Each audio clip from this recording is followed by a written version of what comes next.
cuestión económica y en algún punto hasta de crear una diferencia entre las actividades y no en la forma de la producción. La realidad, por lo menos desde donde lo vemos, es que el trabajo artesanal, más allá de que sea manual, le pueda yo decir manualidad o le pueda dar un fin económico, la artesanía es esto que yo hago con mis manos, con el detalle y con la contraer esto de las tradiciones y los saberes culturales nuevos y los que voy a crear, con la innovación incluida, con esta trayectoria del trabajo manual. Por eso es que diferenciar la manualidad de la artesanía me es tan difícil. Después de ahí, si yo la artesanía la hago para vender, o la hago para regalar, o la hago para quedarme en mi casa, si la artesanía es en tela, en papel, en cerámica, en comida, es el trabajo artesanal el que cuenta, la producción artesanal. El fin económico o no, es una cosa de otra discusión y que la vamos a poder a lo mejor encontrarle alguna vista en esto de hablar de cómo transformamos a través de la historia los saberes ancestrales en emprendimientos. Cómo esto que hacíamos para vivir desde el principio de los tiempos, los convertimos hoy en emprendimientos y ¿qué hacemos con ellos? Desde el arte de sanar, del que habla Mercedes, ¿no? Al arte de vestirnos o al de darnos de comer, porque son artesanías. Claro. Y partimos de esa base. Son las cosas que hemos hecho tradicionalmente desde siempre para sobrevivir. Y que con el correr de los tiempos le vamos dando otras connotaciones. Resulta ser que lo que era común en algún momento en la revolución industrial pasó a ser una tarea laboral y rompió el esquema que traía desde hacía un montón de siglos atrás. Pero no nos avancemos en el tema. El tema era ver cómo se crea, y justamente en esta concepción que tenemos cada uno de nosotros, esta cuestión de decir yo me considero un artesano o yo no me considero un artesano. Hay una escena en Campanita, en la película, en Tinkerbell, donde se diferencian, donde ella tiene que elegir qué quiere ser. ¿La vieron, la película? Sí. ¿O solo yo que soy grande y veo películas, chicos? ¿Sí? No amo ver películas de Disney. Ok. Viste que hay una escena, por si no la vieron, no la traje ahora, porque ella tiene que elegir si es constructora o artesana. Y entonces ella pregunta cuál es la diferencia. Porque no le dejan hacer lo que ella quiere. No le dejan hacer lo que ella quiere, que considera que es una artesana. Con las cosas perdidas y todo eso. Ahí está. ¿Y ella qué dice? ¿Que por qué quiere ser artesana? Porque ella siempre para crear. Anda armando cosas y creando nuevas cosas con cosas perdidas. Y no por eso no es artesana. Ahí establece en esa escena esa maravillosa, para mí, concepto, que es que el artesano crea cosas con lo de todos los días. Para vender, para vivir, o simplemente para hacer algo bello que nos quede. Después de ahí, lo que nosotros generemos con esto, si me refiero a placer o a dinero a través del placer, o al placer a través del dinero, sería algo que va en una segunda discusión. Descubrir el artesano que cada uno tiene dentro, en esto que hace, que nos permite crear maravillas con esto oculto que sabemos y que a veces no sabemos que sabemos, vendría a ser el desafío, y de esto es de lo que yo quería hablar con ustedes. Gracias, Merce, por venir. Merce viene de Córdoba, ella es de Nodo Mujeres del Campus Norte, que siempre nos acompaña en las acciones. Nosotras trabajamos juntas difundiendo saberes para mujeres en otros lados, y hoy se vino a acompañarnos un rato, así que Muchísimo. Es que siempre Karin, ella está con nosotros, siempre viaja a Córdoba, apoya a un montón de mujeres, ha viajado a otros lados también. Y bueno, me parece que el año pasado yo estuve acá con ustedes, cuando hiciste el otro encuentro, que fue muy lindo también. Y bueno, y estamos para eso, para lo que necesiten. Y por lo general. ¿Qué? ¿Cómo fue que me perdí? No, yo lo que me gusta, que siempre le digo a Karin, por ahí muchas veces yo me veo como casi decir un diagnóstico situacional de por ahí qué demanda tienen ustedes, por ejemplo, como mujeres, digamos. Ahora vamos a plantear el tema de la artesanía y el emprendedurismo, también lo vamos a plantear. Sí. Bueno, tenemos mucha formación en emprendedurismo, porque por ahí quizás no sean, que son community managers o lo que sea que ustedes quieran generar para tener su propio financiamiento. Todas esas cosas siempre van a ser apoyadas a través de formaciones del Campus Norte, a través de No Mujeres. Karin es una de las principales facilitadoras que tenemos, ella siempre nos ayuda desinteresadamente, porque en esto es mucho la voluntad más que la plata. Entonces, yo como que voy a estar, me van a ver como un poquito observadora y voy a estar por ahí anotando algunas veces las cosas que ustedes digan, porque si bien Campus Norte recién ahora, yo creo que gracias a que hemos venido antes, se ha acercado a firmar convenios con la municipalidad para hacer un centro formador también desde la municipalidad. Entonces empezó gracias también a las actividades que empezó a hacer Karin, por ejemplo, acá, en este lugar, convocando voluntariamente mujeres, porque por esto no hay rédito económico ninguno, sino que el interés de que cada vez tengamos más capacidades para ser más independientes y nos hagamos valer en igualdad de derechos, ¿sí? Siempre hay que estar preparado para el momento, digo yo. Entonces, bueno, por eso no hay que perder las oportunidades que tenemos de formación en las mujeres. Así que, para eso estamos. Si tienen alguna idea que quieran también llevar adelante, ustedes quieren enseñar algo a otras mujeres, aquí estoy para tomar lo que ustedes necesiten y quieran también proyectar, para seguir trabajando juntas. La idea de No Mujeres siempre es proyectar una red de mujeres. En este momento estamos trabajando con organismos de distintos tipos, público y privado, pero no hace falta ser de un organismo en particular. Hay mujeres que se acercan directamente con cuestiones propias y privadas, pero que de repente alcanzan a muchas, y todo eso vale, todo eso sirve. La idea es mantener una red de mujeres para potenciar unas con otras, ¿sí? Así que bueno, gracias también por la invitación. Esto está avalado, te pasé recién la resolución del auspicio y del apoyo de Campus Norte, que recién, insisto, la semana pasada vino y hizo convenio con la MUNI, pero nosotros estamos trabajando hace rato ya con el nodo acá. Así que bueno, las puertas un poquito, digamos, que las abrió Karin, no les obliga, porque ella siempre defiende y quiere la comunidad de la falda como fanática que es. Y bueno, yo admiro eso también porque yo soy fanática desde Córdoba de la falda también, ella sabe que yo tengo también mi corazoncito puesto acá, pues tiene una energía especial la falda, me parece que tiene una vibra especial, entonces unos privilegios de vivir acá. Entonces, me encanta cada vez que me invitan a venir acá. Tengo amigos por todos lados, de distintos lugares, de distintos partidos también, de distintos ámbitos, pero me encanta venir a la falda y bueno, qué mejor cosa que llegarme y dejar cosas, ¿sí? Gracias, corazón.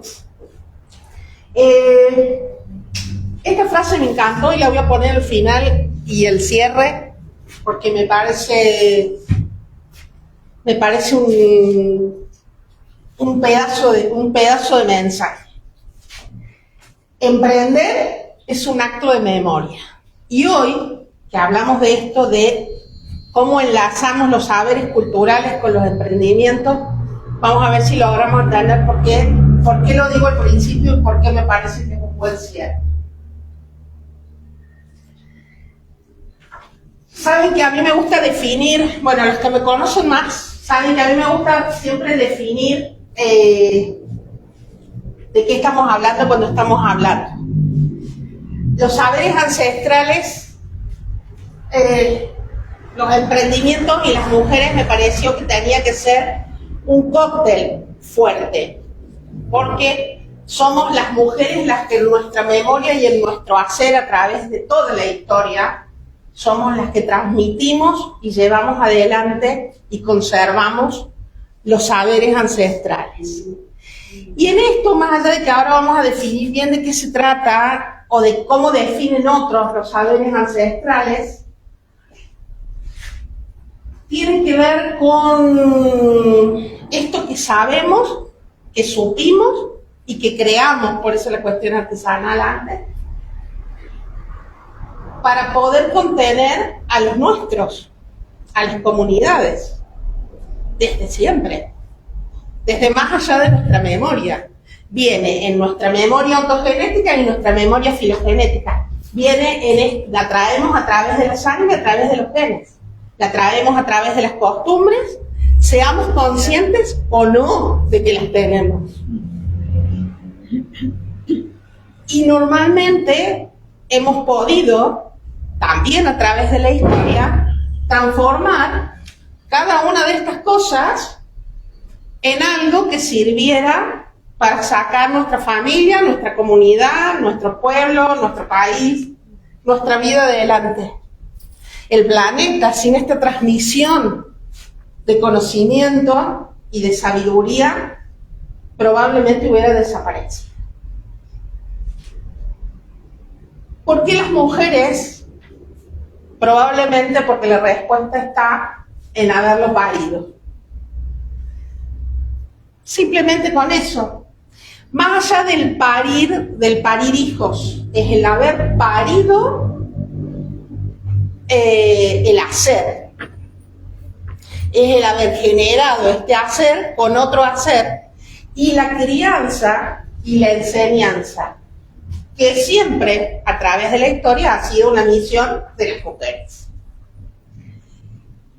Entonces, uniendo todo este hilo, que hasta termina siendo como un hilo mágico de sabiduría, a través del primer momento, y si lo traemos hasta al presente, lo llevemos por la parte del tejido donde lo llevemos, haciendo cualquier saber del que sabemos y el que no sabemos y aprendemos. Maravilloso es cómo la transmisión de estos saberes se genera y se sigue autogenerando. ¿Y cómo lo hacemos de forma inconsciente? ¿Y cómo lo hacemos de forma consciente? ¿Cómo nos abocamos a eso? ¿Y cómo lo regamos? Con una generosidad que tiene que ver con esto que somos.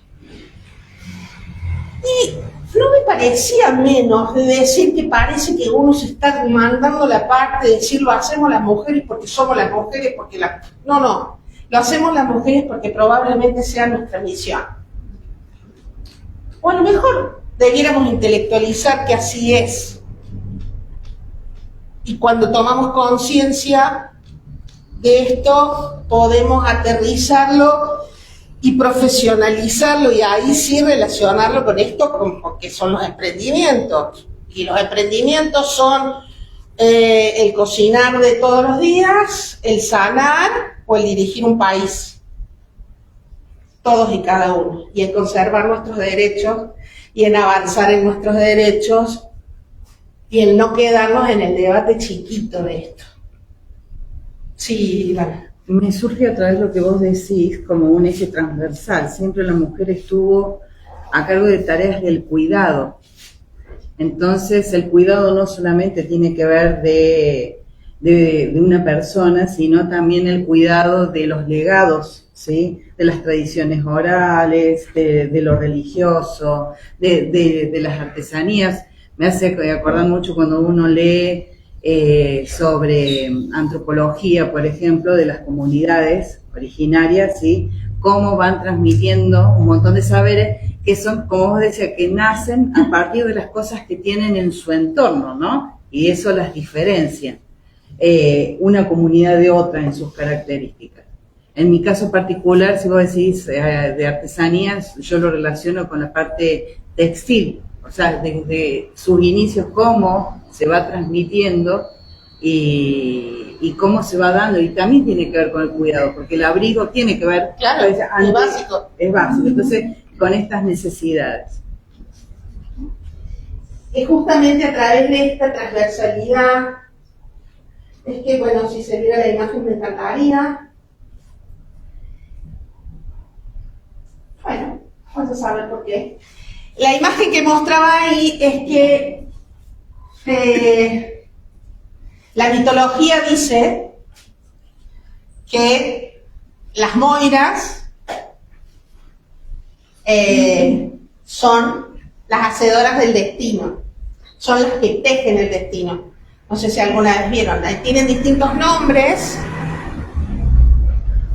pero son estas tres mujeres hilanderas que se manifiestan para los griegos, para los romanos y en otro nombre para los egipcios, y a su vez antes los vikingos, para los vikingos tenían otros nombres. Siempre son tres figuras de mujeres tejiendo, las que tejen el hilado del destino y mantienen el hilo de la vida. Si se rompe, dice la mitología, si se rompe este tejido, es que se rompe la historia de la humanidad. Probablemente lo hayan visto en un cuento, lo hayan visto en una película, en algunas, incluso las moiras son ciegas. Y esta figura que se mantiene a través de las épocas y de los tiempos, siempre da la centralidad de nuestra tarea, hasta nuestra tarea artesanal y emprendedora. Pero para traernos al día a día, y así entramos. Sí. Cuente brevemente algo ¿Sí? que vi en estos días. Un pequeño artículo donde mostraban de qué forma mujeres de la India, totalmente privadas de cualquier derecho, prácticamente esclavizadas, contaban la voz de esas mujeres. Era el diseño que hacían en los textiles que elaboraban, en las mantas, en los mantos personales, en mantas que se usaban en alfombras, en otras que iban colocadas en las paredes. O sea, todo lo que nosotros interpretamos muchas veces como diseños aborígenes americanos, ya en la India eran la expresión. Son muy visibles encontrar los paralelismos, ¿no? O encontrar la unidad entre aquellos diseños por los cuales expresaban la historia de lo que vivían y los diseños que nosotras encontramos como manifestaciones de los aborígenes de América. Antes de llegar a eso, que es re interesante ver cómo tomamos, porque la frase saber ancestral la pensamos desde la cuestión aborigen. Ahora, algunos vamos a decir, yo no sé si yo tengo si me hacen un mapa genético, La descendencia. no sé si tengo algún puntito que sea, ¿a qué le llamo aborígenes? Aborígenes de este país no voy a tener yo en mi sangre. Y muchos de ustedes a lo mejor no, o a lo mejor sí. El tema es que la ancestralidad va más lejos de la concepción aborigen al principio de aquellas comunidades, ¿no?, que tienen que ver con nuestra ascendencia. El ascendente, la madre de mi madre, de mi madre, de mi madre, de mi madre, allá en el tiempo perteneció a alguna comunidad que era pequeña y era de su región, eran los aborígenes, por decirlo de alguna manera, eran de ese sector. Algunos habrán estado en la tundra y los otros habrán estado en la selva amazona, porque no todos venimos del mismo lado, digamos. Pero esa célula primigenia social tiene el naciente de esa ancestralidad. Y si nosotros pensamos algunas cosas, que era como para ver qué surgía, así que lo que les surja pero rápido, un remedio o un consejo de una abuela o de una bisabuela, que ustedes digan, esto yo lo hago porque la abuela decía que... Sí. ¿Qué cosa? A ver, díganme. Ponerle la brasa al azúcar y hacer un té de hierba después de comer muy pesado. Pero el té era la brasa, el azúcar y endulzar. Y té con esa brasa. Ok, ¿qué más? Yo el cono de El cono de diario cuando tenés el oído. El cono para el coso. Cuando los chicos se golpeaban, manteca. Manteca para que no se le haga el chichón. Ok. O azúcar ¿Qué cuando más? se cortaba. Azúcar para la coagulación. ¿Qué más? Ajo con leche para la tos. Ajo con leche para la tos. Yo sabía que para todo lo que es laringitis, era leche, azúcar y un poquito de manteca, y con eso te hacían tomar para que te aliviara. Ok. ¿Qué más? ¿Alguna cosa, Sandra, que se te ocurra? A mí me criaron a té de yuyo, por eso hoy en día odio el té de yuyo. A mí me den un té negro porque no te lo tomo. Te dolía el dedo un yuyo, te dolía la garganta otro yuyo, te dolía la cabeza otro yuyo. Bueno, a mí me llegó Imaginame, me crié en el campo. dolor de garganta, no sé si a usted también, pero la bestialidad que hacía en esa época, bueno, era una cuchara, miel con whisky en una cuchara. Sí, o sea, eso, siendo chica, no eso. Miel con whisky, eso pasó en la Claro. Miel calentada con limón. Porque con una limón, sí, cuestión- ¿no es cierto? Sí. Esta cuestión que si uno racionaliza por ahí esta cosa que nos decían que hacer, ¿sí? ¿Vos te acordás de alguna cosa? Sí, unas cuantas. A ver. Mis padres hacían cuando uno estaba muy equipado, calentaba la plancha y le ponían los paños y la muda, que lo ponían arriba del pecho, o si no, el famoso, no me acuerdo cómo se llama, pero hervían el vino tinto con la Quemadilla. con la cáscara de naranja y eso te hacía... Yo no sé cómo sobrevivimos al alcohol. Genético en realidad. 5 pasas de uva. Y eso que a ustedes no les ponían los paños con alcohol. 5 pasas de uva se ponían a remojar a la noche en coñac, al otro día te las comías en ayuna para los parásitos. Sí. No, estamos divinos. Karin, ¿sabes lo que me acuerdo? Y esto no tiene que... Es cuando no había bolsa de agua para calentar la cama. Yo quemé un colchón. El ladrillo o la botella, yo me acuerdo que en ese momento era de una marca conocida de vidrio grueso. Entonces el agua caliente... La ginebra Halls, No, pero esto era para poner marrón. esa, y si no era una gaseosa también, en mi caso. Y me acuerdo que calentaban, lo ponían en un trapo Claro, sí, al sí. fondo de la cama, entonces vos cuando entrabas tenías calentita la... ¿Se dan cuenta caliente también para que el ladrillo caliente también para que no te hicieras pis cuando eras chico. Te hacían sentar, Para que no te dé frío, claro. Orinar arriba así. mi abuela nos sabía contar que calentaban el ladrillo, lo envolvían y te hacían sentar para que a la noche vos no quisieras. Ahí se dan cuenta que de estas podría haber miles, son las que hoy nos acordamos y cosas que uno hace y que vos se las racionalices. Si uno racionalizara esto, montones de veces hemos hablado de creencias y montones que vienen desde ese lugar, de lo que me dijeron y lo de que a mi abuela le enseñaron que había que hacer para...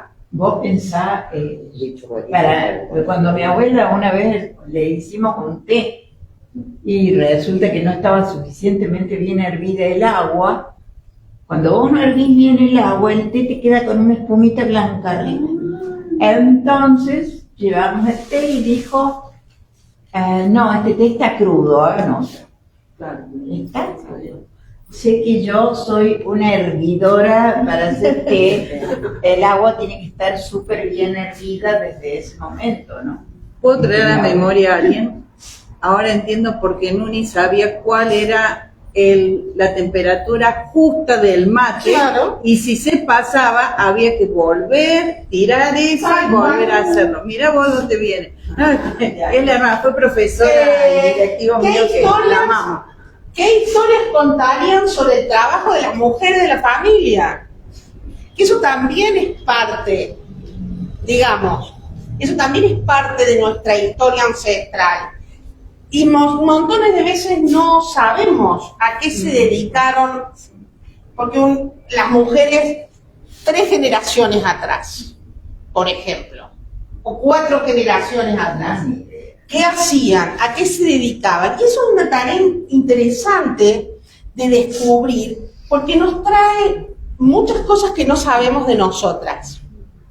Y que más allá de entrar en cuestiones como curaciones o constelaciones o cualquiera de estas técnicas, sí tienen que ver con las cosas que nos gustan o que no nos gustan y que vienen en nuestra carga de ancestralidad porque las traemos enseñadas. Son las creencias de lo que sí se puede y de lo que no se puede.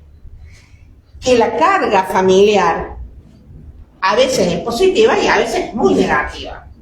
Y a veces no nos permite romper determinados moldes o hay que elegir en qué momento uno rompe el molde o no.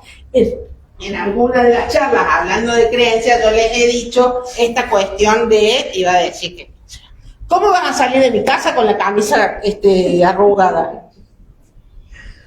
¿No? Hoy justamente me pasó algo con la ropa antes de salir de aquí. ¿Acá? Tenía una camisa que fue media hora para cambiarla. Encontré una camisa perfecta, que me encanta, digo, te queda re bien. Voy con mamá, me dice, no, está mal, no se ve mal esto, se ve mal aquello. Me fui y me cambié. Pero yo me dije, no, pero que no está tan mal. El tema es que esto fue con tu persona, tu mamá con tu persona. Ahora, ¿qué pasa si esto hubiera sido sobre la observación de un tercero? Llámese, hijo, marido, hermano, y entonces, ¿cómo el varón va a salir de tu casa con la camisa? ¿Qué van a decir de vos si la camisa no está planchada? Y yo en el día de hoy lo he vivido durante muchísimo tiempo y lo he practicado, o sea, lo he practicado a punto tal que tenía, lo he contado, tenía un hotel donde venía y gente se quedaba a hacer la temporada, entre ellos un músico, y salía a actuar, y cuando iba saliendo le decía, vení, no vas a salir de mi casa con esa camisa toda arrugada, y lo traía para plancharle la camisa. Señor grande, que iba a hacer su trabajo, que no tenía nada que ver conmigo. Hasta ese punto llegan los mandatos de esto que aprendimos que hacían las mujeres. ¿Sabes cuál es el consejo que me haces acordar? Que lo escuché mi abuela, Acordate mi mamá. que estamos entre... No, que siempre... No, pero es que uno cuando sale o iba al médico siempre tener la ropa interior impecable. Bueno, si no sucede... Las medias, sobre todo las medias. Y también la ropa interior. Si no son nuevos, yo pensaba, y si me pasa un colectivo por arriba, el calzón me queda sin romperse. Porque ella decía, no salgas con un calzón viejo remendado. Y yo pensaba, viste, la chica, si me pasa un coche por arriba, queda. ¿Cómo es? Cuando vienen visitas, todo está impecable. Si fueran a ver como... Viene, claro, la visita van a inspeccionar el cuarto. Sí, es como yo. Ahora, ¿se dan cuenta que de forma consciente o inconsciente, si vos me mandas decir yo voy a contar algo que me pasa muy gracioso del inconsciente. Charlando con mis amigas me doy cuenta, yo tengo 41 años y me doy cuenta, el año pasado recién, le digo, era, no me acuerdo si era primero, 25 o primero. Y digo, ¿vos qué vas a hacer? No, yo tengo que limpiar, no sé. ¿Pero por qué limpias? Y la verdad no sé por qué limpio, le digo tanto, el primero me la paso limpiando. Y después me di cuenta que en mi casa, mi mamá se la pasaba todo el primero o el 31, no me acuerdo qué día era, limpiando. Y mi amiga me dice, pero mi abuela hacía lo mismo, no me acuerdo cuál era el día. Entonces es una cosa inconsciente que ya viene con el chip nuestro. En la carga, pero se dan cuenta que todo lo que hemos mencionado tiene que ver con el hacer y con el cuidado. Sí. Personal, grupal, ambiental, de la casa, del otro. No hay algo que diga, mira, en realidad lo aprendido es para mi crecimiento personal. Aunque se considerara que tener todo limpio hacía referencia a que vos eras una buena ama de casa, y yo señora, y yo esposa, y yo hija. Pero todos estos saberes inculcados tienen que ver con el mantener la comunidad en orden, por decirlo de alguna manera. Y estos son los saberes que se transmiten de generación en generación desde el principio de los tiempos y que nosotros como creencia los tenemos tan adheridos a nuestras entrañas y a nuestros genes que cuando tratamos de ver cómo los transformamos en otra cosa, no salen naturales a veces. Porque vamos a hablar de la parte positiva de esto. Y a vos te falta decir, y yo heredé un montón de cosas de mi abuela y no lo puedo evitar. No, de mi abuela, de mi madre, vas a saber, o sea, porque uno tiene esa cosa que vos decís, ajá, ¿y esto? ¿De dónde lo saqué si yo no estudié esto o no lo sé? Bueno, vos sabés que en relación a eso, cuando decís hacia de atrás, en la familia se está dando el fenómeno, sobre todo ahora, entre los que somos las primas. Bueno, la cocina siempre estuvo, ¿no? Pero sabemos de mi bisabuela, que de una de ellas que cocinaba, tenía conservas allá en Ucrania cuando nevaba, decían que era 2-3 metros de nieve, que no podían salir, que tenía su despensa bajo llave, dice que era todos cuando abría la puerta querían ver qué había, porque ella administraba, y una de las cosas son las conservas, y veo, hasta ahora mi hermana, que ella le decían, a mí no me gustan las manualidades, no me gusta esto, pero se le dio por hacer las conservas. Otra prima las conserva, y yo digo, ¿de dónde nos sale hacer conservas? O sea, nosotros lo vimos, pero ¿de dónde? Entonces, rememorando lo que contaban mis abuelos de sus experiencias en el campo, en Ucrania, todo eso, claro, ya viene de todo un legado familiar, una tradición que se pasó a nivel de lo oral, ¿sí? Claro. Y después de esos sabores, esos aromas que vos vas recordando, porque más allá que vos yo chusmeo las recetas del origen que eran mis abuelos, que eran ucranianos, de ambas partes, pero yo sé que logro el punto de una torta de miel, el midiunek, por ejemplo, por el aroma y pues sobre todo más que el sabor. Vos sabés que a mi esposo le pasaba, bueno, lo estamos trabajando, de que guarda, ve un clavo y lo guarda, guarda, vos decís, ¿qué vas a hacer? Acumulador. Claro, con este pedacito de caño, alguna vez entonces recordando, bueno, la madre es hija de ucranianos, el padre volvió de la guerra y ellos guardaban, cuando vinieron de la guerra de Europa, guardaban porque allá no tenían, entonces por si alguna vez le faltaba. Sí, eso sí. Y él, en su inconsciente, lo hacía, lo está dejando de hacer, pero yo decía, ¿para qué? O sea, a mí que no me pasó, que nunca, pero es algo innato en él que ve algo y, para algo me va a servir.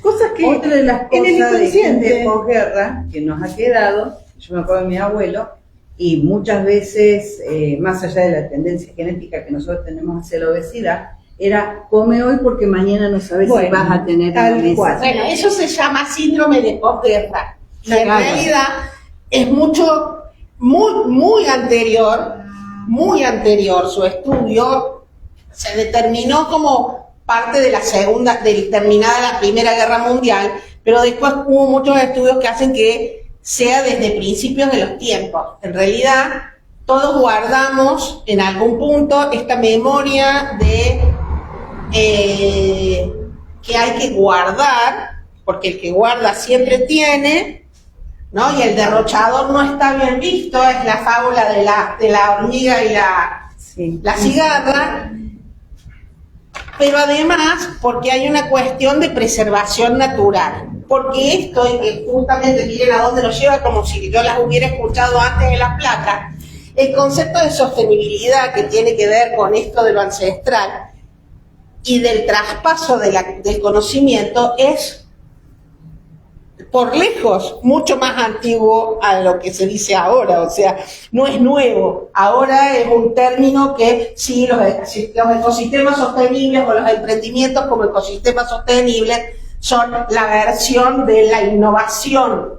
Bueno, no estamos innovando nada, esto venía desde antes y realmente las mujeres entre sus comunidades planteaban que sus conocimientos tenían que manejar comunidades sostenibles porque si no, su esfuerzo era ineficaz y les demandaba el triple de acción. Entonces, si tengo que hacer, pero después lo voy a tener que hacer de nuevo, piensen cada uno en su casa cómo lo manejan y cuánto protestan si tienen que limpiar después de que ya limpiaron. De hablar, ¿no? ¿Cómo se llaman esos dichos así de Dios? Había uno que decía, nadie tiene tiempo de hacer las cosas bien, pero sí para hacerlo de nuevo. Claro. Es una ley también, una ley de manejo del tiempo también. No, pero ¿cómo se dice? ¿De Murphy? Sí, es una ley, no es de Murphy, pero es parecida a la ley. Una vez cometí yo la audacia de escribirlo en una hoja de papel y ponerlo en la sala de profesores de una escuela. Bueno. Y sumando amigos. 20 minutos y cuando volví no estaba más en paro. Tuvieron tiempo para hacer.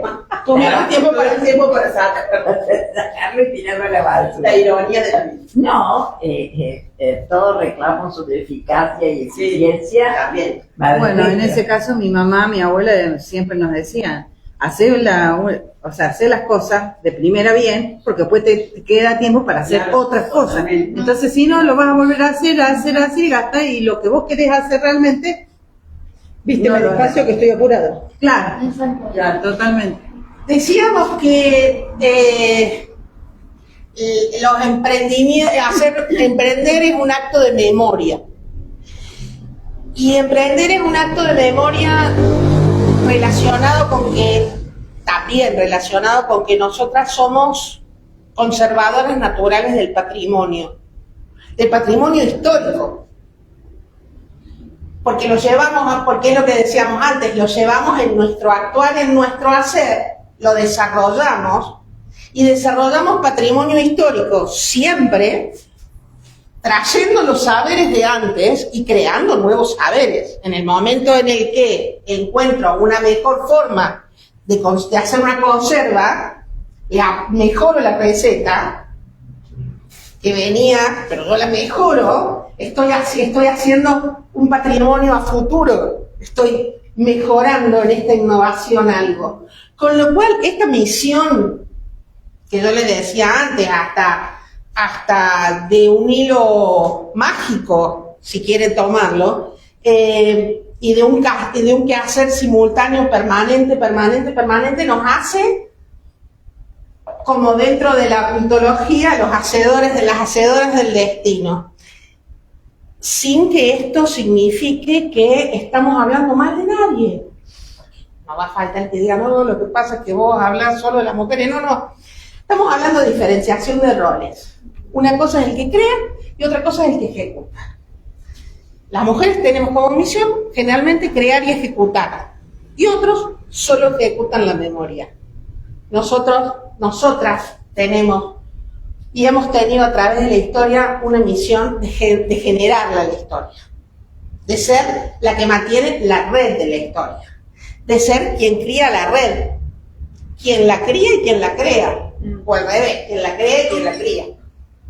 Es visibilizar el rol de la mujer a través de la historia.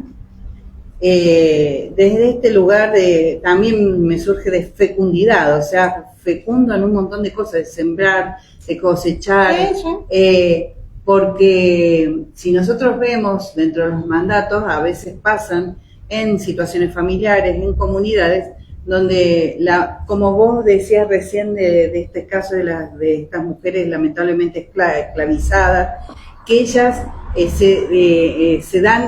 se comunican sus sentimientos, su cultura, sus saberes a través de estas mantas, de estos símbolos, de estos signos, de las tramas, ¿sí? de las burdimbres, ¿sí? Entonces con eso ellas de alguna manera dicen, acá estamos. Claro, ¿sí? Porque hay comunidades donde realmente la mujer tiene un rol muy, muy desdibujado o muy dibujado hacia ciertas tareas y no hacia otras que son relevantes a lo que vos estás diciendo. Y entonces ahí venía justo con lo que vos estás diciendo, esto de plantear como una resistencia cultural, ya ahí sí a través de la artesanía manual, para que estas tramas, esta urdimbre, esta simbología, no se pierda y se siga manifestando. Porque no trenzamos el pelo de cualquier manera, lo trenzamos de una manera. Y el collar de cuentas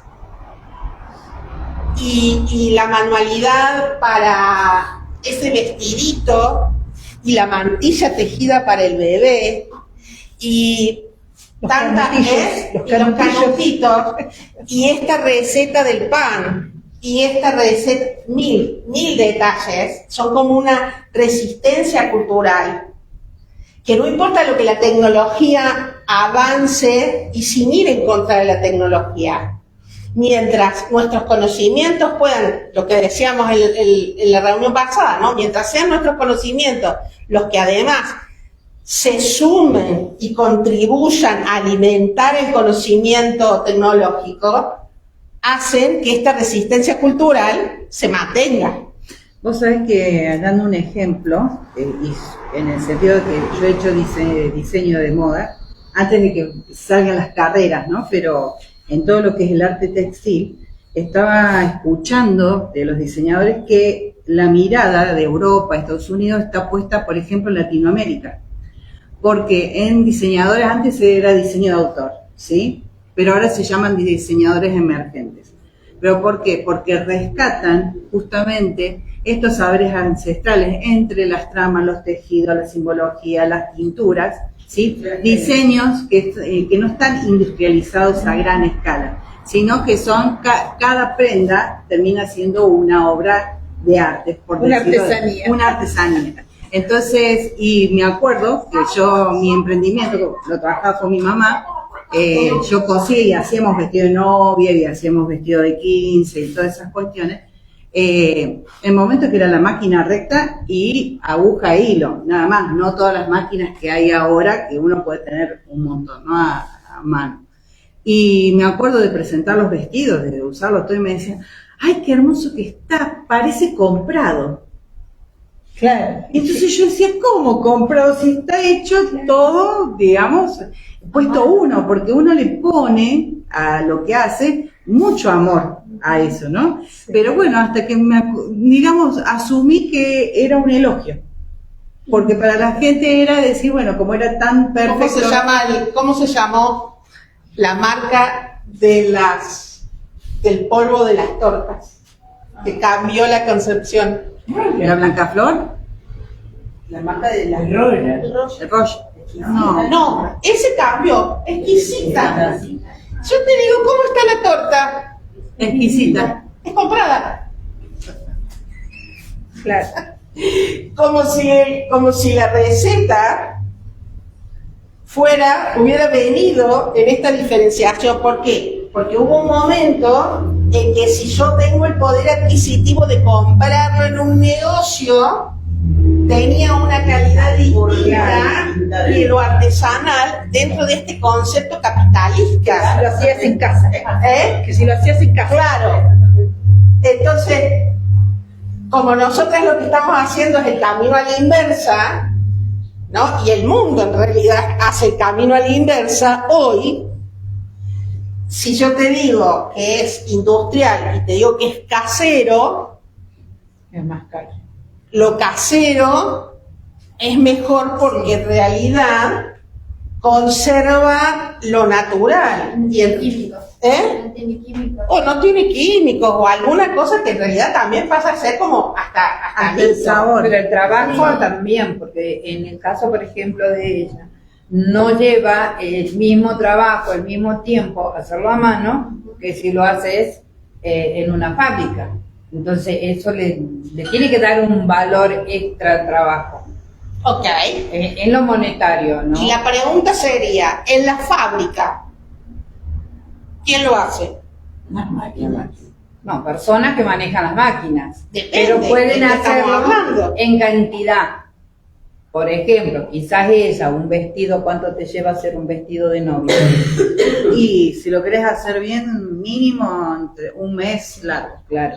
Y Sí, en una bordado, fábrica en un rosa. mes, ¿cuántos vestidos de novia te hacen? Y depende del tamaño del taller, porque hasta ahora,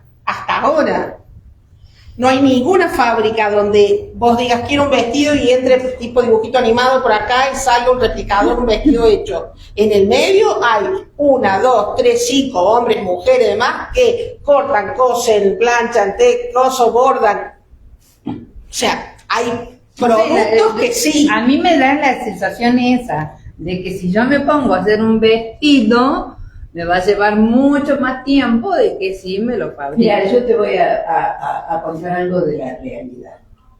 Nosotras tejíamos. Pues no es lo mismo coser a mano que coser a nosotras máquina. tejíamos. Me parece, sí.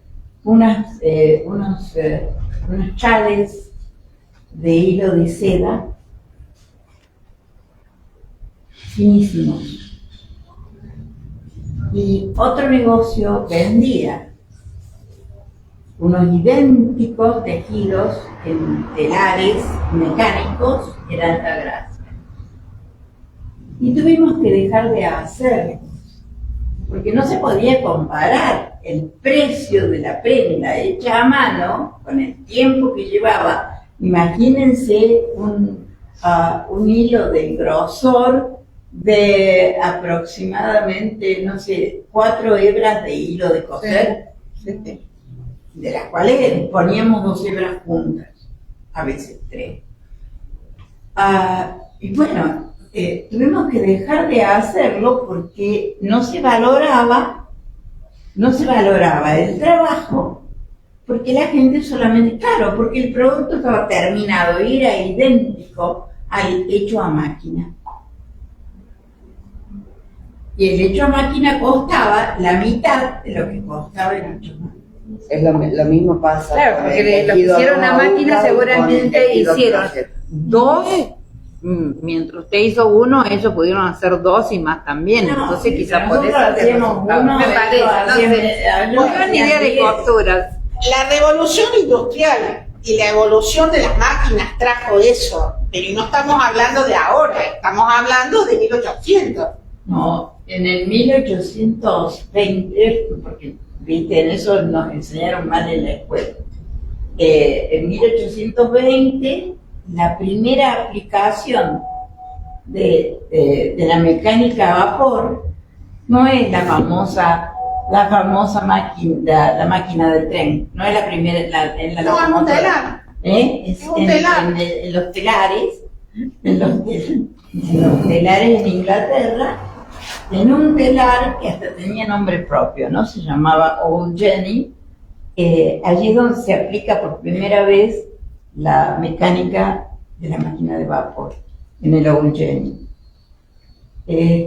Así que ya en esa época comienza a industrializarse, entre comillas, el tejido por el cual siempre fue tan célebre Inglaterra en su producción. Es entonces que hoy vuelve a pegar una vuelta, desde hace ya un tiempo, y en ver cómo hacemos para traer de nuevo este concepto de lo manual o de lo artesanal o de la sabiduría ancestral a nuestras vidas y transformarlo, o que los emprendimientos que se generan a través de eso sean sostenibles y rentables. Pero antes de llegar a ese punto, que es el que venimos pensando, Ya te lo cuento.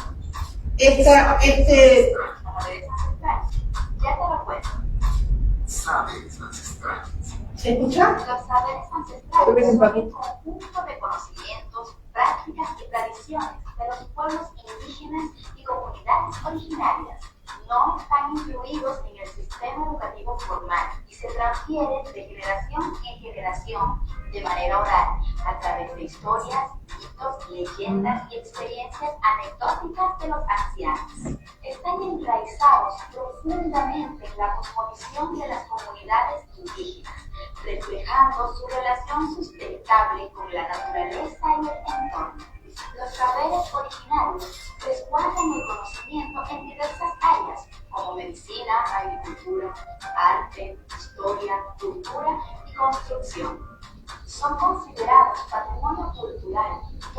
enriquecen el conocimiento académico y cultural.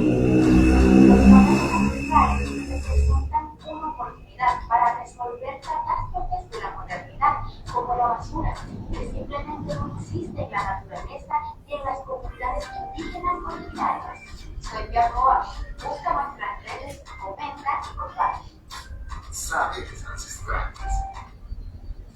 Bueno, plantea algo interesante y va más allá, porque habla de remediación a través de los o sea, no solo lo que estábamos planteando, sino la remediación. Y la remediación nos pone en un punto de innovación y nos pone a plantearnos qué sigue delante de lo que hacemos. Que no es ir en contra de la actualidad y la evolución tecnológica, no tiene nada que ver con ir en contra de nada, sino es potenciar lo que ya sabemos para encontrar mejores resultados. Cuando se habla de perspectiva de género y se asocia la mujer, la perspectiva de género y la ancestralidad, en una interpretación facilista, nos tildan de que nosotros hacemos toda esta manifestación por cuestiones que tienen que ver con solamente nuestros derechos y querer liberarnos y no sé qué cosa. No entendiendo que hablar de perspectiva de género, de ancestralidad y de saberes, lo que estamos haciendo es una mirada de preservación sostenible del planeta, a través de lo que ya sabes, poniendo en relevancia lo que ya sabemos para mejorarlo con lo que sigue. Por ahí, hacer los chales a través de una máquina sería rentable si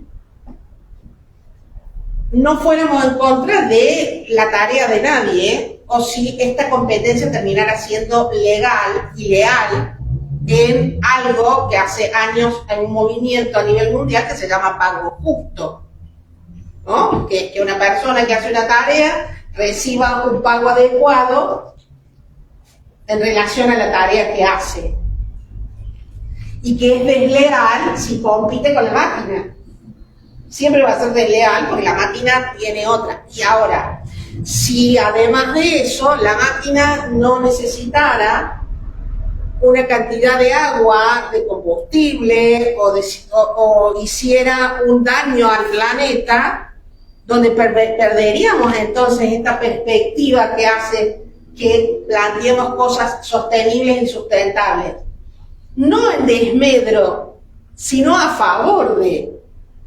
Cuando planteamos perspectiva, planteamos mirar en función de la evolución que nos lleve a crecer, no a volvernos para atrás, no a destruir, porque la cuestión es que los recursos, desde los personales a los totales, a los mundiales o al planeta en sí mismo, todo lo que destruyamos después está destruido y ya está, excepto que alguien me diga que tenemos cerca algún otro planetita para mudarnos rápidamente. ¿Y en qué nos vamos? Si alguien me dice, vámonos, ¿no? Otros me dicen, che, salimos el lunes a las 3 de la tarde. Llevar las agujas. Entonces yo voy a preguntar, ¿puedo llevar las agujas? Y las claves, más. Conserva. No, otro que lleve las conservas. Yo llevo las agujas de tejer porque capaz que me las necesito.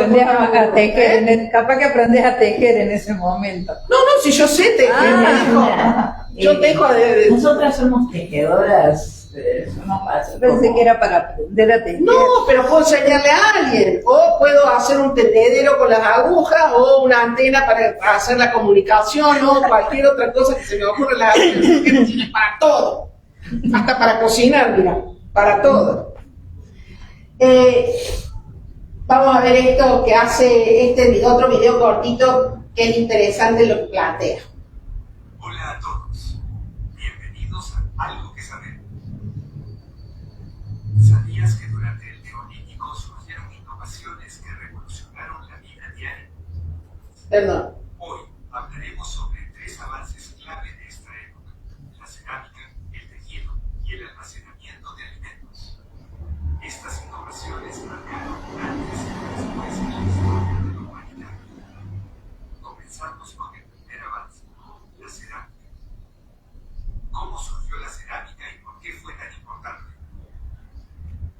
desarrollo de asentamientos permanentes, las personas necesitaron recipientes más duraderos para almacenar alimentos y líquidos.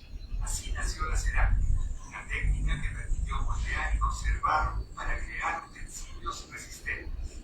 Entre los objetos más comunes se encontraban ollas, cuencos y vasijas, que no solo facilitaban el transporte y almacenamiento de alimentos, sino que también eran decorados con patrones únicos, reflejando la creatividad y la identidad cultural de cada comunidad.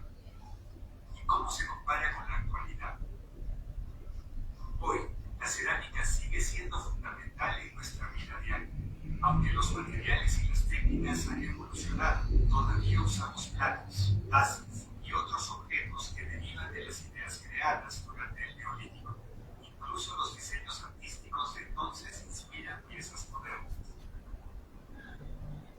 A continuación, hablaremos sobre otra gran innovación de esta época, el tejido. ¿Qué papel desempeñó el tejido en la vida cotidiana del Neolítico?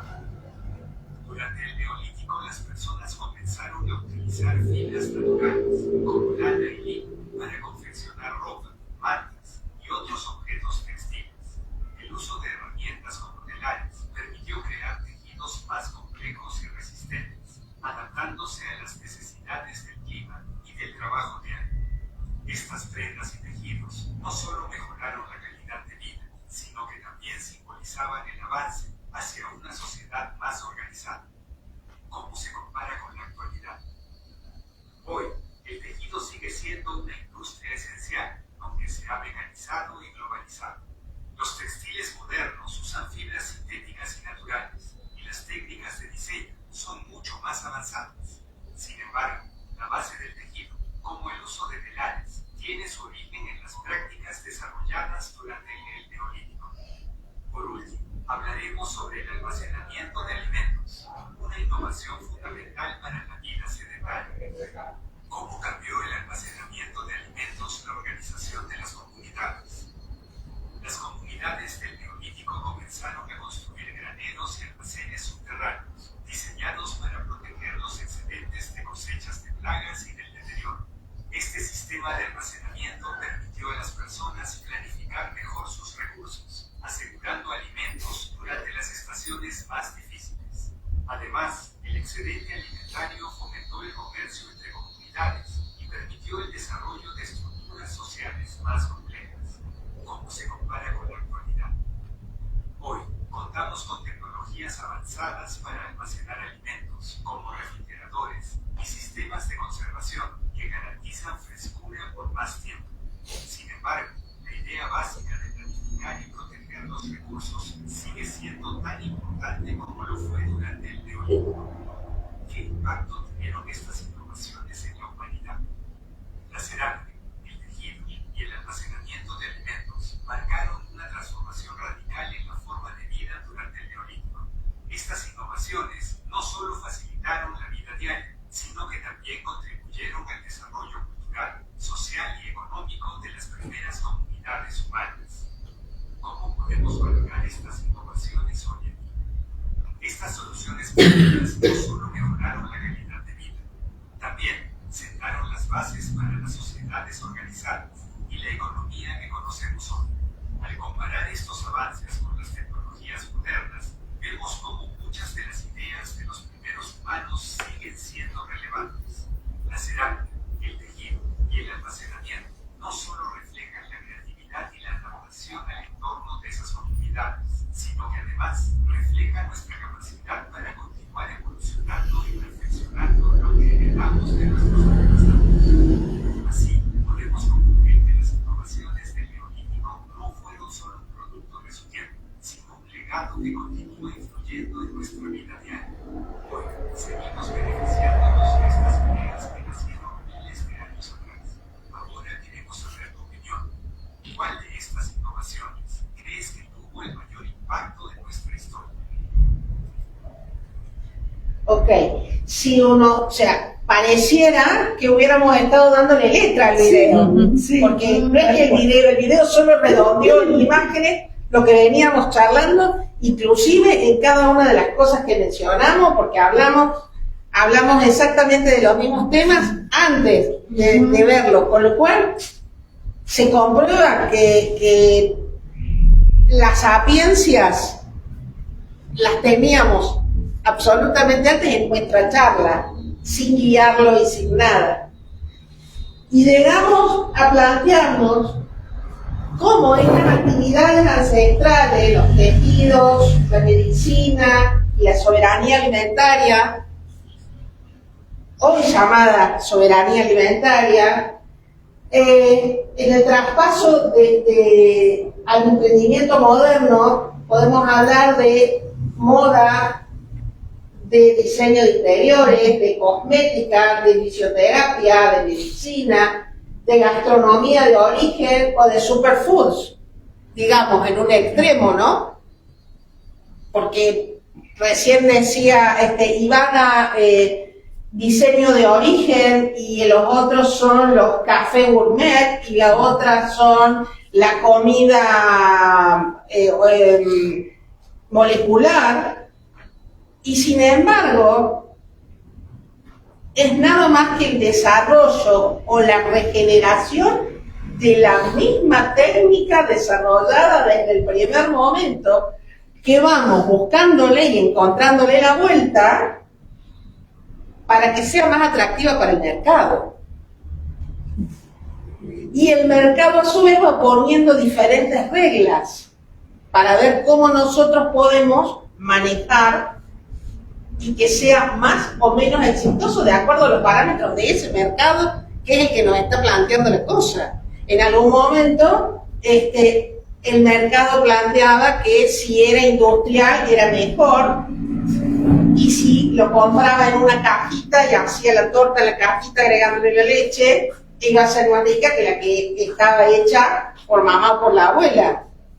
Hoy el mercado dio la vuelta de nuevo y la creencia se volvió a revertir. Y a Es cambiar, casero, dice, ¡ay, es casero! Es casero. Es más rico. Y entonces, el valor en la innovación y en el valor agregado que planteamos hoy, que es esto de volvernos a la remediación de las situaciones planteadas, porque durante casi 200 años hemos estado destruyendo y desoyendo todos los mandatos ancestrales habidos y por haber. La generación de basura creo que es el mayor de los ejemplos, y dentro de la industria textil, que es la mayor generadora de basura ¿no? del planeta, tenemos todos los materiales y los sistemas biodegradables, el bienestar libre de químicos. Nadie, o sea, los que hemos sobrevivido, a nadie se le ocurría hace 40 años atrás plantear si el producto tenía, no sé, ni hablemos de plomo, pero las cosas que usaba yo, los lápices que yo usaba en la escuela cuando era chica, probablemente fueran totalmente tóxicos y sin embargo acá estamos. Pero hoy las pinturas no tienen plomo, los papeles no tienen no sé qué, las paredes no tienen asbesto, por ejemplo. Bueno, que con el tiempo se supo que eran destructivos y nocivos. Hace 40 años no hablábamos del agujero de ozono, hace 30 la preocupación era la lluvia ácida, y hoy están hasta los que dicen que todo esto fue una mentira para... Bueno, Un poco más de 30. Esto sería otra conversación. Sí. No, vos sabés que un pequeño agregado. Están tomando hechos de nuestros quehaceres ancestrales, como el tejido. El equipo de atletas de élite sueco, antes de participar en sus actividades, se sientan los señores a tejer con dos agujas o a tejer crochet. Y cada vez encontramos más artículos de distintos países en los que los hombres tejen y se tejen sus propios pulóveres y tejen para vender. en Buenos Aires hay un muchachito que teje una maravilla, es rapidísimo y aparte de eso le vende ropa tejida a mano a todas las actrices, a todo el Porque jet se ha set de se ha Buenos Aires. diversificado, claro, porque se ha diversificado y comienza a ampliarse el espectro de quién es el que practica, desde el conocimiento de que en realidad el tejido en sí mismo es una de las actividades que mayor cantidad de vías neuronales genera por actividad, digamos, como actividad de preservación mental. Neuroplástica, gracias, no me salía la palabra. Y entonces no tendría sexo, digamos, no estamos, y que por supuesto ha habido señores a través de la historia que han tejido, no vamos a decir que solamente han tejido las mujeres, el tejido pasó de ser de un género para ser de la humanidad. Ahora, en las casas en general, las que saben tejer son las señoras que les enseñó a alguna otra señora que se llama mamá, abuela, tía y demás, o una vecina. Ahora, en las nuevas generaciones, probablemente haya papás, tíos, amigos que puedan enseñar. El tema es que no se pierda la técnica o que se genere la actividad. ¿Sabes lo que me trajiste a la memoria? Mi hermano Simón, me acuerdo que tenía un mono en peluche que lo adoraba y él quería hacerle un chaleco. Tenía 9 años. Así que le pedí a mi mamá que le enseñara y le tejió un chaleco de punto Santa Clara. A él siempre le gustó la parte, digamos, del trabajo bueno, venimos de abuelo zapatero y entonces no siguió tejiendo, pero todo lo que tiene que ver con la costura que está en el acervo familiar, cultural, él después lo estuvo aplicando y durante muchos años estuvo en Pilar de Castillo inflables. No lo conocen, que era el Castillo de Simón. Y bueno, y ahora él tiene su máquina y hace otro tipo de estructuras para camionetas, esto, aquello, no más allá. Pero en eso, y él, de mis 3 hermanos varones, digamos, al que le interesaba aprender todo lo que era costura, tejido, era él. Pero fue fantástico ver, y él era el chocho con su mono. Mi papá le enseñaba a tejer al mugui porque ambos eran zurdos. Y el que hacía en la hostería la sábana, los manteles, los cubrecamas y las servilletas, era mi papá. Se sentaba a la máquina de coser y volaba. Pero tenía también su conocimiento previo, porque alguna vez tuvo una pequeña fábrica de calzado. Se cortaba. Es que la perspectiva de género no tiene que ver, perspectiva de género no tiene que ver con el sexo. No. Tiene que ver con la mirada hacia el planeta y hacia el conocimiento. Así es. Y la producción no pasa por el sexo del que la ejerce, pasa por la mirada del que la efectúa. Pero volviéndonos a lo nuestro y no metiéndonos por ese camino, porque si no, no volvemos más, hablábamos de cómo innovar, y dentro de la innovación y de la actualización de los saberes, cómo es que el puente que se tiende desde en la actualidad, y ya nos volvió también a la charla de la semana anterior o de tantos otros momentos, cómo tiendo el puente desde el taller, desde la confección, desde mi casa, o desde mi taller personal, o desde mi elaboración, al mercado global hoy. Y es ahí donde entran las otras herramientas que tienen que ver con el mercado global, que tienen que ver con la digitalización, que tienen que ver con la posibilidad ya de que no se quede mi recurso en mi comunidad chiquita, sino de poder ofrecérselo a cualquiera, en cualquier otro lugar del planeta. Porque eso es lo que nos permite el mercado global. Que lo que yo hago acá hoy pueda estar en manos de otra persona casi instantáneamente, aunque sea en imagen. Y eso sí es la revolución tecnológica a la cual podemos sumarnos y y darle la relevancia que nos permite, el crecimiento que nos permite pasar de este extremo a este otro extremo. El artesano que trabajaba, la artesana que trabajaba en su casa y que solamente podía darle a conocer a un grupo, hoy tiene herramientas importantes que le permiten que eso que hace pueda ser visto, conocido, admirado y adquirido por en cualquier otro lugar del planeta. Con todas las vías que necesitan para llegar a eso, y que cualquiera pueda ser nuestro mercado consumidor. Y si además de eso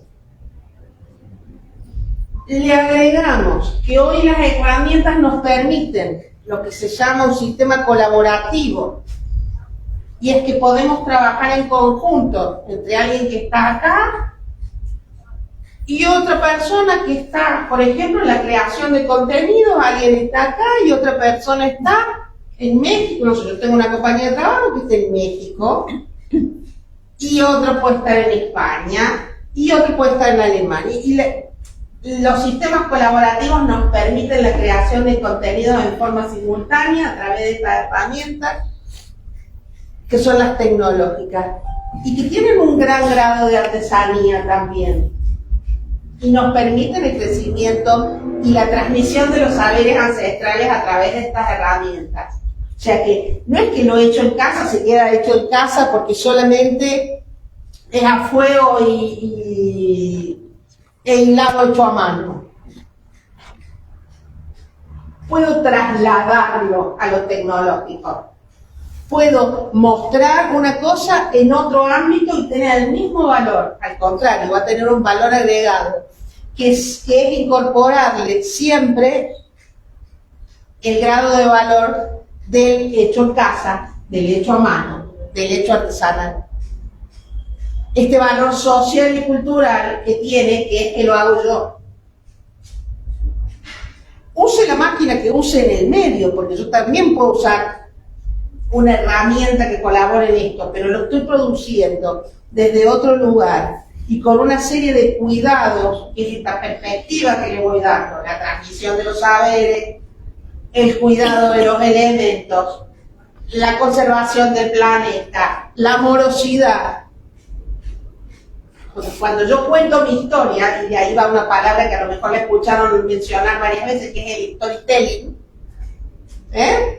yo cuento cómo llego a hacer esto que hago, cómo lo desarrollo,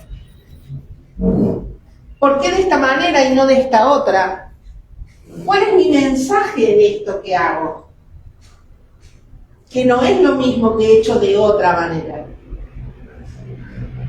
que no es lo mismo lo que yo hago con mi amor por hacer esto que hago, que lo que hace otra persona con su amor por hacer esto que el otro hace. Pero que es del otro, esto es mío, esto es del otro. Y esta historia personal, que es el valor agregado del producto, es lo que le da una caracterización especial que nos permite sumarle valor en el mercado.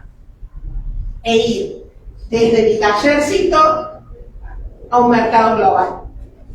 Porque el mercado global le da importancia a esto que se transmite.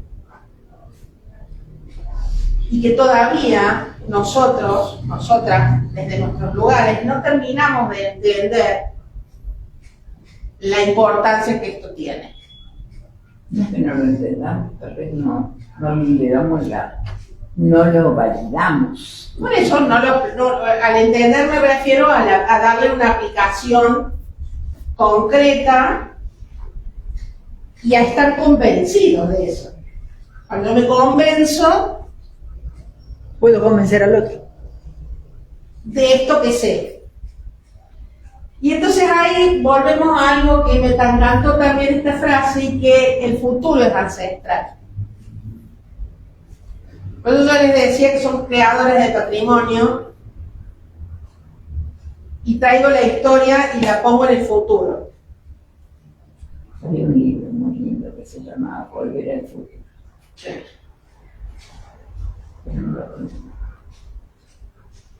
Y en este futuro de la ancestralidad es donde ponemos, ¿no?, una reflexión sobre el impacto social que quiero crear. ¿Qué es lo que le estoy enseñando a las generaciones que vienen? ¿Qué es lo que estoy transmitiendo a mis congéneres, a los míos, a mi familia, a mi entorno? ¿Qué brindo a través de lo que estoy brindando? ¿Qué conversación traigo a la mesa? ¿Cuál es el impacto que estoy promoviendo? Y entonces estoy promoviendo un patrimonio diferente.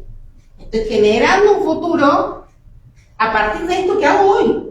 Ya ahora estamos generando una discusión. Nosotras ponemos una discusión que nosotros después la comentaremos con quien sea, pero Silvia está grabando y esto después va a crear otra discusión en otra mesa que se vea en 1, en 2, en 3, en 5 o en 100.000 millones que son los espectadores de TDC. Y que a su vez queda a través de, para ser repetido otra vez. Y que alguien diga, ah, no, pero yo escuché que, o yo vi que, o a mí me parece que no, o a mí me parece que sí. Ahora, ¿es posible cortar en algún momento con ese legado? No sé, ponele una familia que lo corta y las futuras generaciones van a no conocer el famoso té de yuyo. Tampoco, no sé si eso viene a ser como muy malo o es crear nuevas tradiciones. Porque, será crear nuevas tradiciones porque seguramente hay conocimientos, de hecho, hay conocimientos y hay técnicas y hay cuestiones que se han olvidado o se han perdido a través del tiempo. Va a haber unas nuevas que nazcan.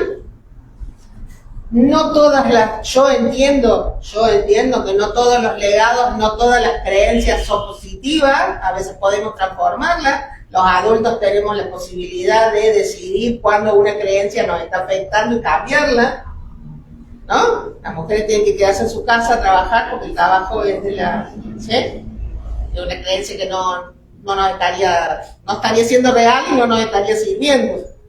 Tu misión en la vida es tener hijos. Sí, pasa, creo mucho en el tema de los golpeadores, por dar un ejemplo. Okay. Pues suele venir eso porque mi papá nos educó así, porque el abuelo de mi papá la manejaba así a mi abuela, y es como que tiene que haber un quiebre, pero a veces siempre me quedó a mí esa duda, si eso es, por decir, un mal ejemplo, ¿qué es porque recibió un mal ejemplo? ¿O es algo más bien, no sé, genético o cultural?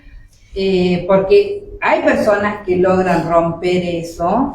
Conozco personas, personas de mi familia, que cortaron con algunas de esas situaciones y dijeron, yo quiero ser un papá diferente. Entonces digo, no estaba en los genes como muchos por ahí, muchos se hablaba de decir, ah, sí, lo que pasa es que fulanito es así porque su papá lo cagaba, por decir un ejemplo. Pero, entonces, sería la parte que vos decís, que no todo lo ancestral es... Hablamos de la remediación, y yo creo que dentro de la remediación está el transformar estas creencias culturales o estas mecánicas culturales que transforman el poder de uno sobre otro a través de la violencia. La creencia, si nos vamos específicamente a la violencia contra las mujeres, aún en culturas de la actualidad, eso está visto como algo normal y que no tiene, al contrario, ningún tipo de repercusión. Les contaba el otro día, hace 2 semanas en Afganistán se volvió a reforzar una ley donde tiene más castigo un tipo que le pega a un camello que si le pega a una mujer. Terrible, terrible. Sin embargo, las prácticas en muchos otros lugares del mundo apuntan a que somos objetos de derechos tanto e igual los hombres y las mujeres, y la violencia no debe ser en circunstancias de poder ni contra unos ni contra los otros. Pero que ningún ser tiene derecho a ser violento con otro ser. Esta creencia cultural del poder generar violencia contra una mujer o contra un niño solamente por ser vulnerable o más vulnerable o dependiente económicamente o dependiente afectivamente, sí. Justo eso de lo dependiente económicamente, yo hace varios días que vengo teniendo como una discusión con mis amigos, porque bueno, yo estoy en búsqueda de trabajo y ellos me dicen, no, es que yo estoy cansada de trabajar, de esto, que lo otro, y me gustaría que me mantengan, qué sé yo. Y yo le digo, no, o sea, yo no pienso así, a mí me gusta tener mi plata, manejar mi plata, y como que si no estás como muy retenido y no estás libre económicamente, no puedes dirigir tu plata como si te dé la gana, por así decirlo. Y ellos, no, es que me gustaría, no me gusta estar todo el tiempo trabajando, me encantaría que me mantengan. Bueno, perfecto, es tu punto, pero a mí no me gusta eso, o sea, a mí me gusta ser libre económicamente, puedes decir, bueno, no, hoy gasto tanta plata y no tengo que depender de nadie para que me la preste, o para andar pidiendo, o para decir, no, dame tanta plata, está siempre con lo justo y no O puede para decir, que te diga, el que pone la plata acá soy yo, se come lo que yo quiero, como suele pasar en... Ok, el concepto de autonomía económica es un concepto que acá aparece. Ustedes fíjense que está en la placa, el empoderamiento económico y la autonomía económica fue un importante paso en el desarrollo de la ancestralidad cuando cambia el orden de las cosas. Profe, me voy, tengo que ir a tomar el colectivo. Gracias, querida.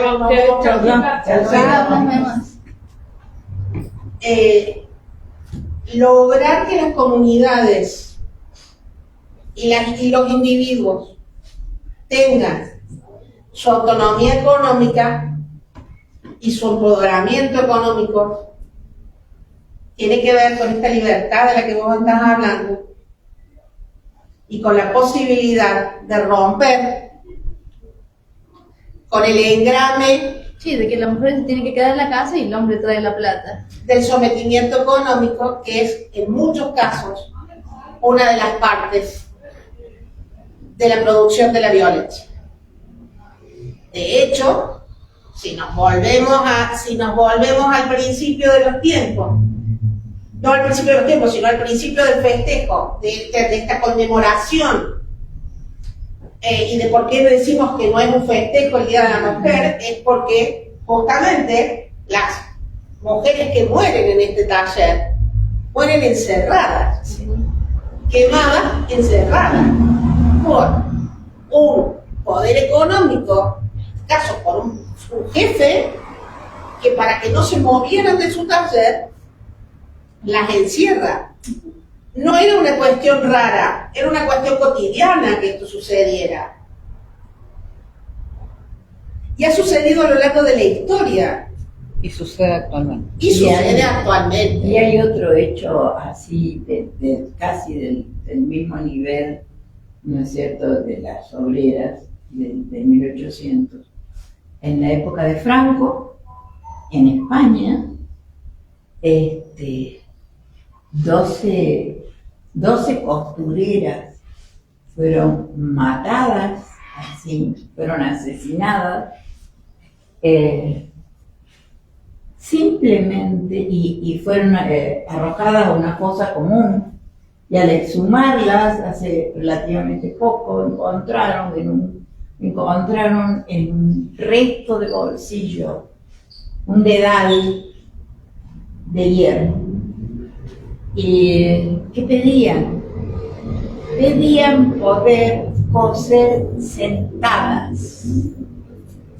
No pedían Más plata. no pedían más plata, no pedían tiempo para comer, nada. Simplemente pedían el derecho de poder coser sentadas y no tener que permanecer 12 horas trabajando de pie, cosiendo de pie. Yo les aseguro que me enteré hace muy poco y realmente me golpeó muchísimo. Porque uno no supone que en 1900 y algo, 1930, suceda una cosa así. Sí, tampoco en el 1911. 2026. Tampoco en el 2026, sin embargo, ocurre. Con la salvedad que ahora tenemos más herramientas. Y como yo por ahí, que creo que lo hablé un poco en la reunión anterior, que también está en nosotros las mujeres lograr el cambio. Pues nosotros pretendemos que sea el hombre, pretendemos que sea el Estado que tenga en cuenta nuestros derechos, pero si nosotras no nos quedamos calladas, si nosotros no decimos, como dice ella, yo quiero ganar mi plata, no quiero depender económicamente de nadie. Creo que tenemos que empezar a levantarnos, como quien dice, y no esperar a que sea el otro el que haga el cambio. todo en bandeja. Claro. Igual me parece que hay como que un falso, bueno, no un falso concepto, sino que como una cuestión así de profética de decir, nos levantemos todos. Yo he empezado a ver y he notado en poco tiempo que trabajo mucho ahora con mujeres y con comunidades, que más allá de que la unión hace la fuerza muchísimo, en realidad cada granito de arena se pone en el lugar de acción de cada uno. Es decir, empezar a modificar nosotros nuestra conducta donde diariamente transitamos, ¿sí?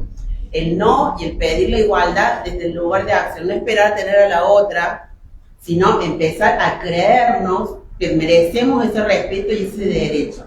Primero creerlo nosotros, no repetir el relato, sino que creerlo para modificar las conductas. Porque muchas veces, a partir de que uno se posiciona y se convence de que lo que está pidiendo es cierto, es cuando yo puedo contagiar a la otra y, por así decirlo, convencerla si no entiende. O apelar, digamos, a hacerle ver cosas que por ahí ya no ve y ha naturalizado. Pero yo he notado esto, que cuando estamos en acción y que siempre por lo general nos vemos las mismas mujeres, que yo siempre le decía decir a Karin, que yo creo que sí tenemos que trabajar con los hombres, porque en realidad nosotros estamos convencidos de lo que tenemos que hacer y de lo que no queremos hacer. El tema muchas veces es, digamos, el compañero, digamos, el otro, y la otra también. Porque esto de decir nos levantemos en masa, tengamos fuerza, es cierto, ha provocado muchos de los cambios que tenemos actualmente, pero siempre empezó por una, estaba convencida de eso, ¿sí? Y a mí me pasa que por ahí tengo compañeras dentro del mismo trabajo, que por ejemplo el otro día se hizo el Paro Internacional del Trabajo, o sea, el gremio nuestro avaló, entonces por ende yo dije, che, la primera vez en años que el gremio avala que de verdad hagamos el Paro Internacional de Mujeres, no venga. No fuimos a trabajar la mayoría, pero ese día se hace un evento dentro de la facultad. Y yo solicité que por favor se cancelara ese evento porque la mayoría de las personas que iban a asistir a ese evento eran no docentes que tenían derecho a hacer ese paro porque me parece que visualizaba más el reclamo internacional que tenemos las mujeres frente a la desigualdad de género. Bueno, las autoridades no, porque ya había un compromiso asumido con gente que tenía que ir a hablar. Y se hizo y obligó a ir a compañeras que eran las que tenían que abrir las puertas, recibir la gente, que se, digamos, encargarse de la logística, porque las mujeres también estamos en eso siempre, estamos en cada detalle, y el evento se hizo. Entonces yo después hablé con mis compañeros y les dije, no, el problema no son las autoridades, son ustedes, porque ustedes tenían todo legalmente avalado para cometer ese paro, posiciones, no te iban a echar, porque ya tenemos tu cargo. Porque en algún momento uno te posiciona y te defendes vos misma, con las herramientas que tenés, nadie lo va a hacer por el otro, porque al otro no le conviene, porque también somos funcionales al sistema. Entonces me parece que la unión hace la fuerza con toda la razón, pero en algún momento hay que decir basta desde el lugar cotidiano de cada uno. Nada, con algo tan simple como por ejemplo esto de decir uno de la comida y ese día tuviste un montón de cosas que hacer y no le hizo tu hijo varón o tu marido o tu compañero. y que lo haga otro, ¿viste? ¿Qué sé yo? Yo también tengo derecho a estar cansada y a tener un montón de obligaciones que no sean solamente las de cuidar. Entonces, me parece que pasa por ahí. Yo he visto esto, que muchas veces es como que nos animamos y estamos con la otra, pero no nos animamos solas y tenemos que estar convencidas de animarnos solas. Yo en mi caso, no digo que soy un ejemplo, ¿no? Obviamente. Pero bueno, yo crié a mis hijos sola y eduqué a mis hijos varones desde otra posición. Perfecto. Entonces, yo pienso que por ahí está, cuando vos hablas de la parte individual, del granito de arena que pone cada uno, también está esa cosa. ¿Cómo educamos nosotros a nuestros hijos? Entonces, mis hijos hoy en día tienen pareja, los dos más grandes, trabajan, colaboran en la casa, si tienen que lavar, lavan, si tienen que llevar a los chicos a la escuela, si se tienen que ocupar, como decías vos el otro día, de tener el teléfono, los grupos de WhatsApp. Pero entonces, por eso yo sigo sosteniendo eso, de que si nosotras como mujeres no nos ponemos en el lugar de los derechos que tenemos, van a seguir pasándonos por encima. Y cada una tiene que aportar eso. Por eso, porque desde las ese mujeres espacio. somos quienes educamos a nuestros hijos. ¿Y por qué entonces nosotros educamos hijos machistas? Si la educación es de las mujeres, no es que los eduque el padre. Se quedaron allá en la edad de piedra. Será por la herencia ancestral que consideramos, no sé, bueno, por hablar mal de mi ex suegra consideraba que cuando el hijo salía de bañarse tenía que tener ahí ya la ropita lista, planchada, salir con esa mudita de ropa, llevarla a lavarla. Yo gracias a Dios me divorcié de la plancha. Yo voy a contar una anécdota, espero que, bueno, no sé si va a salir. Recién casados, nosotros no convivimos juntos, yo tenía 15 años cuando empecé a salir con mi esposo, con mi actual esposo único, y él 18. Yo me casé a los 21 y él a los 24. Primera comida de fruta, mandarina. Entonces agarra la mandarina y me la pone. Le digo, no quiero. Dice, no, es para mí. Bueno, no, para que me la peles. Perdón, le digo, pero ¿por qué? Hace 44 años. ¿Pero por qué? Porque me queda olor en las manos. Ay, Dios. Bueno, acá tenemos guante de lata. Claro. Pero luego dije yo, ¿qué? O sea, ¿y por qué a mí no me quedaría olor en las manos? No sé, mi mamá siempre me la pelaba. Ay, Dios. Vaya con su mami. Claro. ¡Shu! O sea, no, o sea. Sí. Y están y que por ahí, recién casado, donde perdón, todo amor. Quiero sí. redondear. Entonces, te doy toda la razón. Está en uno el dejar, permitir, o por miedo, por lo que fuera, dejarse avasallar. Esto acá no es así, allá sí, acá no. Entonces, el granito de arena que cada una tiene que poner para que esto no se convierta en eso. Sí, que lo que yo voy es que por ahí con el tema de, ay sí, porque estoy enamorada, qué sé yo, le doy con el gusto en esto, el otro día le doy el gusto en el otro, después en el otro. Cuando, y se vuelve una costumbre. Claro, ya más que una costumbre es como una obligación. Entonces sabes que llega el horario que viene de trabajar y vos tenés que estar corriendo para tener las cosas al día. Y el otro no hace nada. Y no, sí, tanto que lo rascan como no sé cómo es el dicho. Pero también hay otro aspecto que me considera, o por lo menos que a mí me hace mucho ruido. Hay mujeres que cuando tienen un poquito de poder maltratan a otras mujeres. Sí. Y eso en nuestro ámbito, Ivana, se ve muchísimo. Nosotras, las docentes, eso en el hecho de que los directivos maltraten, que las directoras maltraten, destraten a las docentes, es mayoritario. O las tengan en una situación de amenaza o algo por el estilo. Entonces, no es solamente hacernos cargo de lo que nos corresponde. Yo hace no sé, 40, 50 años atrás, 40 años atrás les enseñaba a mis alumnas, les decía, hagan algo que les sirva como herramienta para ganarse la vida. Porque tener o no tener el apoyo de un hombre es aleatorio, una cosa que va y viene. Una compañera mía de facultad decía, los hombres son como los colectivos. Si uno se va, te parás en la parada y aparece otro, ¿no? Vos sabéis que muchas de ellas, años después, me vinieron a decir, Marta, menos mal que te hice caso, porque me separé, porque esto, porque lo otro, y lograron tener su propia... Y eso que en ese momento no se hablaba de cuestiones de género, ni de feminismo, ni de nada. En mi casa, tanto mi abuela materna, igual que mi mamá, mis abuelos también. En ese sentido, tuve abuelos de pensamiento bastante modernos para con sus nietos, ¿no? O por lo menos lo que yo recuerdo.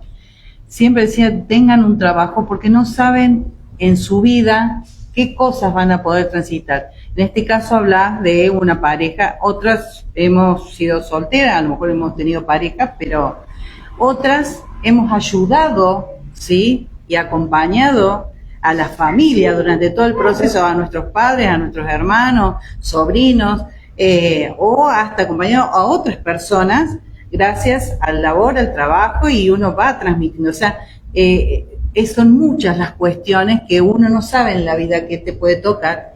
Y bueno, el poder decir cuento con un trabajo, con un empleo, con un emprendimiento donde me genere ingresos para poder ayudar, hasta para mi propia realización personal, porque también eso cuenta, ¿sí? Eso en el profesorado yo lo veía con muchas estudiantes, cuando entraban, a lo mejor al principio no lo veían mucho, pero cuando iban avanzando, ese desarrollo personal, en eso de poder ser y verse de otra forma, parados ante un grupo, ante la sociedad, el poder trabajar, el poder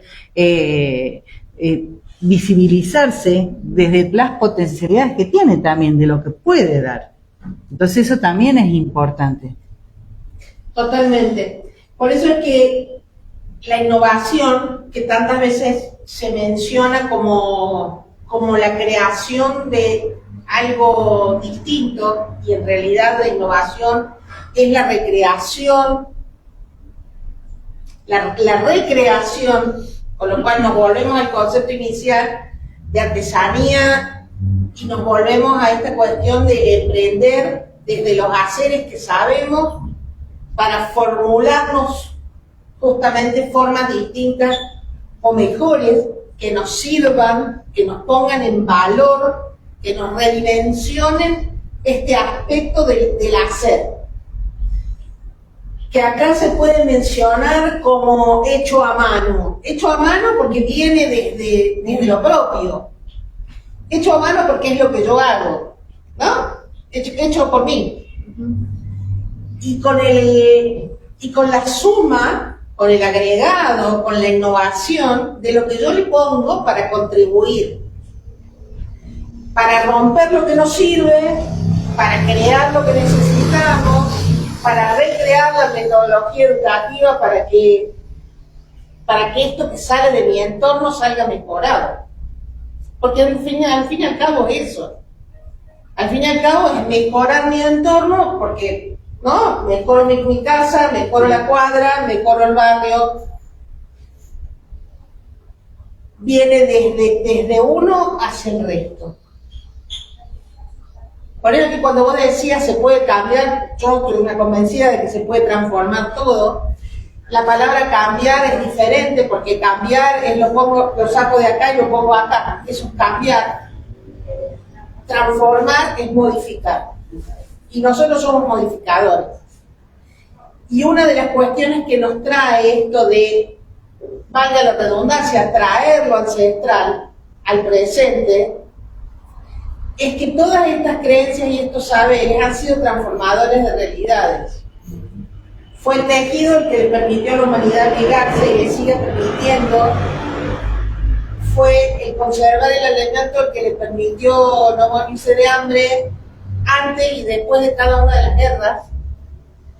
Fue la construcción la que permitió que crecieran las ciudades y sigue permitiendo. Es la educación la que nos permite crear desde la crianza individual de los seres a la educación sistemática. Y es nuestra participación, lo que hablábamos antes, la que nos permite, incluso cuando hablamos de inteligencia artificial, enseñarle a la inteligencia artificial esto de lo que estamos hablando.